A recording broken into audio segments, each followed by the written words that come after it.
gonna try and revisit everything we have explored in the previous 3 sessions, be a little bit more disciplined so we get a better sense of how sounds can be combined with particular body parts and particular kinds of movement.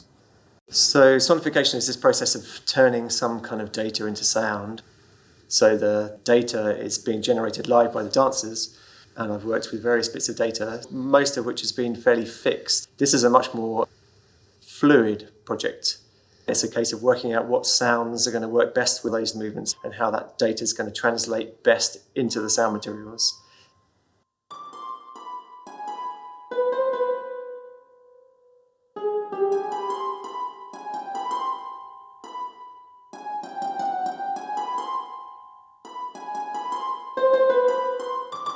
So I put sounds together to accommodate a number of situations, working in different contexts, with large movements, with shorter movements. I also tried to put together a set of sounds that are quite diverse.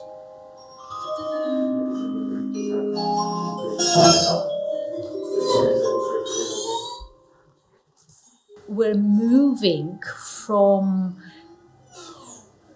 an experience of this system as movers to how we can actually use the system as teachers towards its application with a group of people.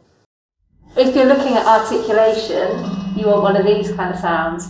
If you're looking at that sense of weight shifting, transference and grounding, then that kind of sound. But since you're running... the challenge was to get sounds that would allow enough variation, that would encourage movement. That's what I was aiming for, and it was interesting and tricky at the same time, yeah.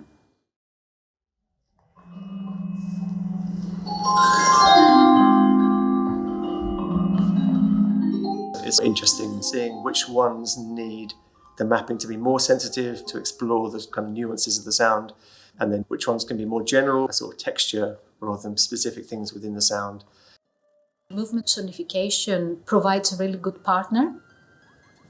It really contains the exploration, the movement, because it constantly gives you something back.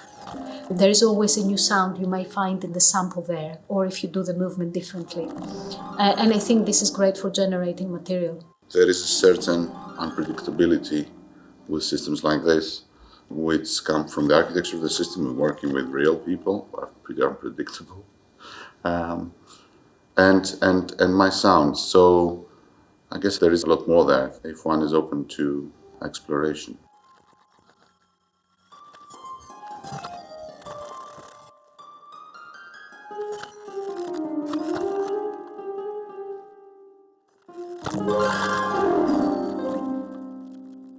It encouraged different choices and greater exploration before I then found the movement I wanted to use.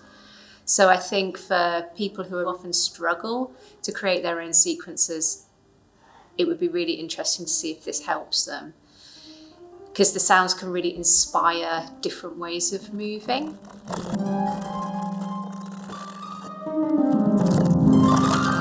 You almost feel like you're walking through a different atmosphere. It brings a lot of imagery to the movement as well.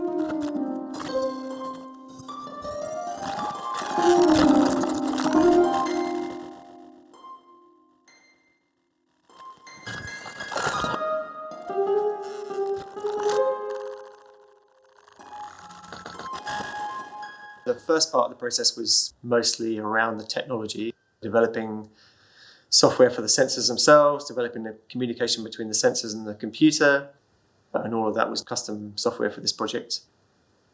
Then it went into a more creative phase, alongside with Nikos and his sounds, and in movements is how those two things mesh together. And if we're developing a performance, then we can be really specific and have each section really clearly mapped. And if we're giving it to school kids, then it needs to be much more general. So it's about balancing the fine-tuning of those things. We're gonna try the sounds and the sensors with a set sequence, just to see how the two are gonna work together.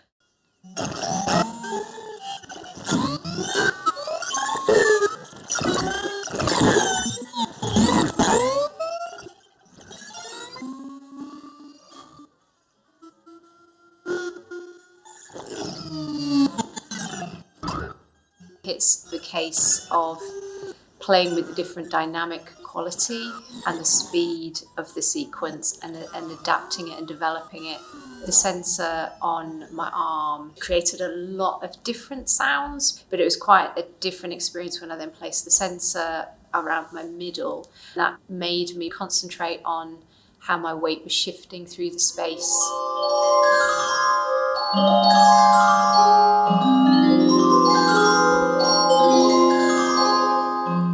Based on what kind of movement the sound encourages, or what kind of sound the movement produces, we're also going to begin to set material in a structured improvisation.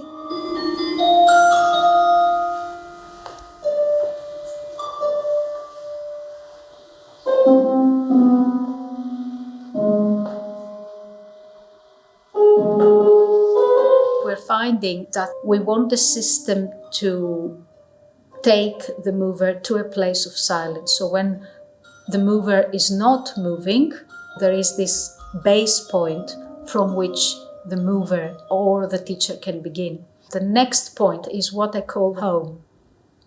If I were to put the sensor on my neck and I'm working with a particular sample, I know this sound will come up if I turn my head right and left.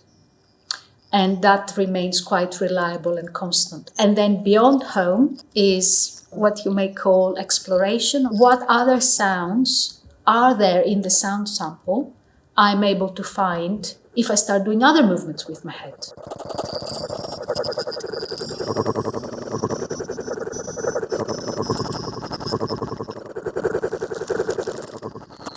It's clear to see that you forget what's there because you're seeing audiovisual performance.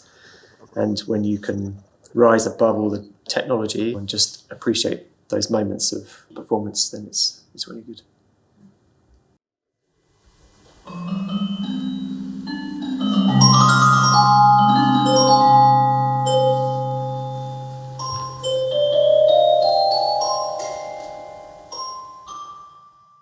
And also starting to think about handing over to someone who's never used it before and what controls they need to have available and how to make it as easy as possible to use.